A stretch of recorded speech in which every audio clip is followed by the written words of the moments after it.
Hey guys, Dan here from DansTube.TV, and today I've got my review on Tom Clancy's The Division. So I've been playing through this game for about 20 hours now, and I've been playing this on PC. It runs perfectly. It's super smooth on my PC, and straight off the bat, when you jump into the game, one thing that I was slightly disappointed with was the character customization. Very limiting in that regard. You can't actually customize your character too much, but that doesn't matter because when you jump into the game, you have full control over all of the gear that you wear, which customizes your character enough so that you are distinguished from other characters in the game. Personally, I would have liked to have seen a lot more customization when it came to creating your character at the beginning of the game, because that is the first impression of the game, and they limited it with just a select few faces, select few hair types and facial hair types, and I would have liked to have seen a lot more freedom there. That really sculpts your experience and it makes you feel like you're actually playing in the game yourself. I created a character and he kind of doesn't really look like me at all, so that was a little bit annoying. But besides that, I jumped into this game open-minded and I was blown away by this online action RPG set in an immersive and realistic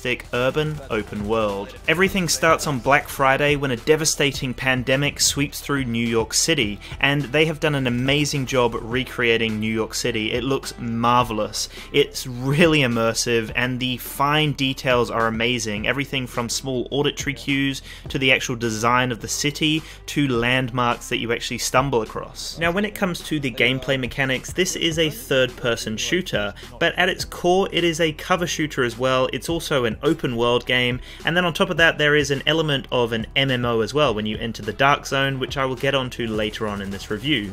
But at its core you basically play offline as such. Even though you're constantly connected to the servers, when you're in the normal mode outside of the dark zone you can party up with multiple people, but you don't see any other players besides the people that you are partied up with. This zone is inhabited by you and your party. You then also have bots or NPCs which patrol the area. You have random encounters, you have heaps of missions, side missions, and heaps of stuff going on outside of the dark zone. Now this zone here is basically where you level up, and I guess the reason they've kept this online is to ensure that people aren't hoarding the loot and basically hacking into the game and ruining the balance of the game. Constantly throughout this game I'm searching for loot and I stumble across an empty room. There's no loot in there, but the amount of detail that they've crammed into this room just blew my mind. To think that someone or a few people had sat down and designed this room that's just insanely immersive, insanely realistic, and just an engrossing experience is insane. It's literally an empty room at the end of the day.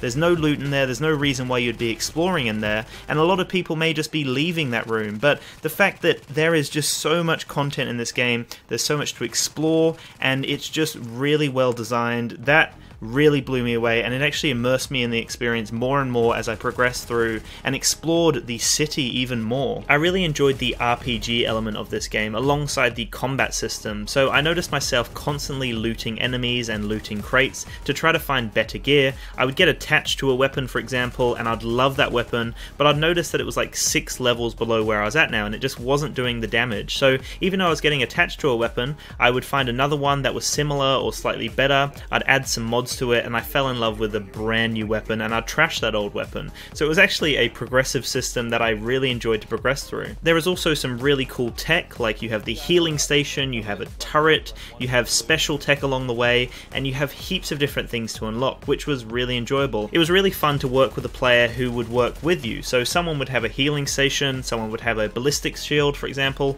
and then another person would suppress the enemy with a turret. So it was really fun to work those skills in together and have someone who was a tank, have someone who was a healer, for example, or have someone who was just kind of in the mid there who had offensive as well as defensive skills. Seeing as this is a pure online game where you have to constantly connect to the Ubisoft servers, some people have experienced some downtime. Now it hasn't been bad by any means. Me personally, I've only had to experience the server maintenance downtime, which was a few hours, but some of my other friends experienced 5 instances when the servers were down. These small issues will be ironed out out, it's an early release and it was a massive hit, so obviously the servers got pounded and they're only just recovering and getting used to such a massive game. I love how simple it is to party up with players. I constantly party up with my friend, we jump into a game, it's smooth as hell, it just connects straight away, and we jump into missions, he spawns right next to me, you can jump to a mission straight away, side missions, encounters, interactions, random things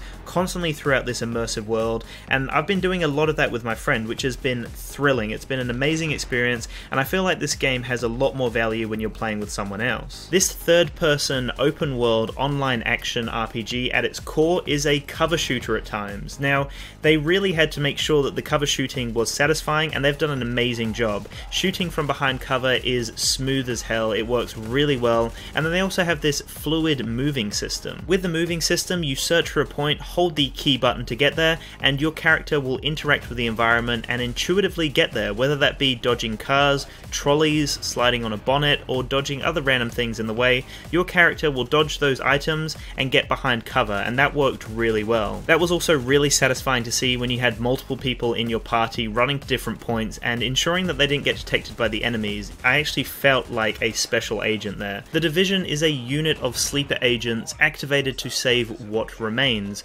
So after this virus has affected New York City, you are sent out to try to reassemble everything and try to pull New York City back together, basically. The encounters are actually really well done because they intuitively come up on your map out of nowhere. You can stumble across a drug deal or stumble across some sort of hostage situation, and that just happens out of nowhere, so that was really nicely done. And then you have your base and a variety of safe houses, but the base, the operation center, is actually where a lot of the cutscenes go down and where you can level up your three main wings. We have the medical, tech, and security wing, and you upgrade each section by getting supplies out in the field. There are 10 upgrades in each of these wings here. It is actually really cool to upgrade each of these wings because you see extensions occur straight away in front of you in real time. So they'll actually be built-on parts to that wing there. So you'll see added accessories, added booths or stations or whatever it may be. It's actually built in real time with someone to hold down that point. So for example, in the medical wing,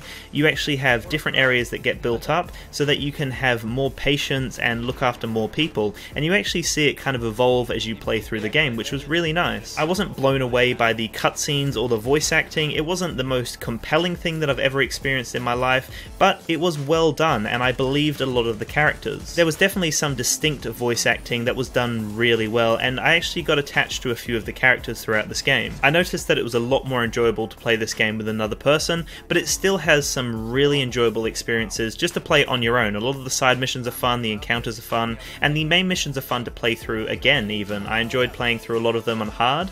On top of that, you have some amazing weapons and gear to unlock. You also have the talents and skill trees, and the base of operations is beautiful like I was just mentioning before. There's a lot to do in there, a lot of different cutscenes, a lot of wings to upgrade, there's gear vendors, there's crafting sections, there's a lot to go on, and it's really fun. I mentioned how limiting the customization was when it came to designing your character's face.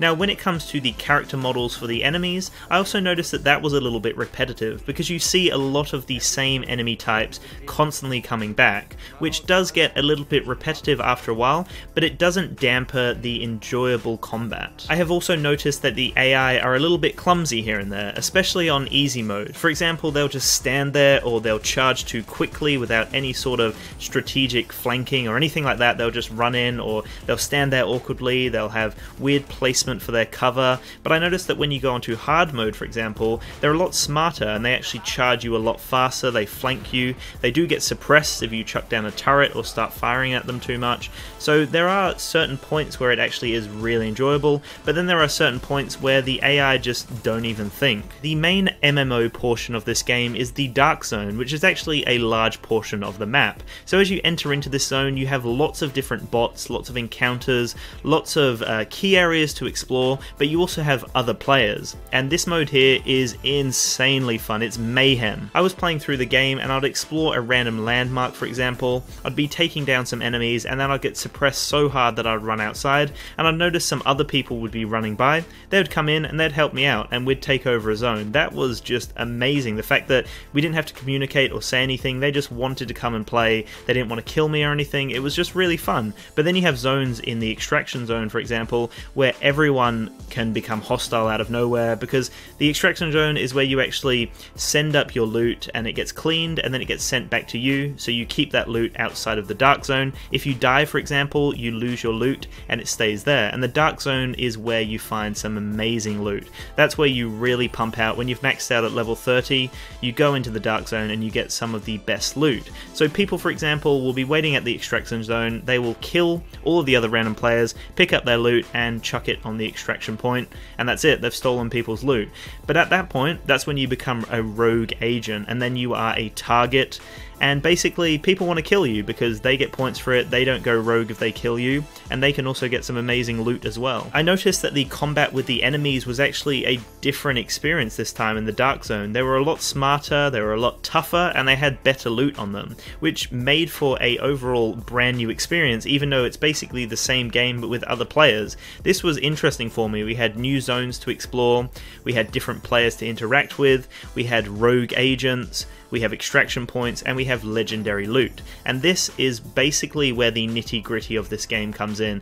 This is when you max out your character at level 30, you've gone through the main missions and all of the side missions, and you want to go in and really enjoy this game some more, then you check out the Dark Zone. It is hardcore in there, it's not for the weak-minded, it is intense. I guarantee you that you will die in the Dark Zone, but it's so much fun in there. I really enjoyed the Dark Zone. Overall, for an online RPG with some MMO elements, as well as an open world with so much to explore in this destroyed New York City environment, I really enjoyed myself. The Dark Zone is thrilling. I've only played a few hours, so there's a lot more for me to explore in there, and I can't give my full impressions on the Dark Zone, just my initial impressions. I love how well they have crafted this game. The audio is amazing. You actually feel distant from the world. It's super lonely in there, and you have civilians occasionally walking around, but a lot of the time it's just lonely. There's just nothing going on, and the eerie feeling as you're walking through New York is amazingly well done. The lighting is beautiful, the smoke effects, fire effects, all the physics look amazing.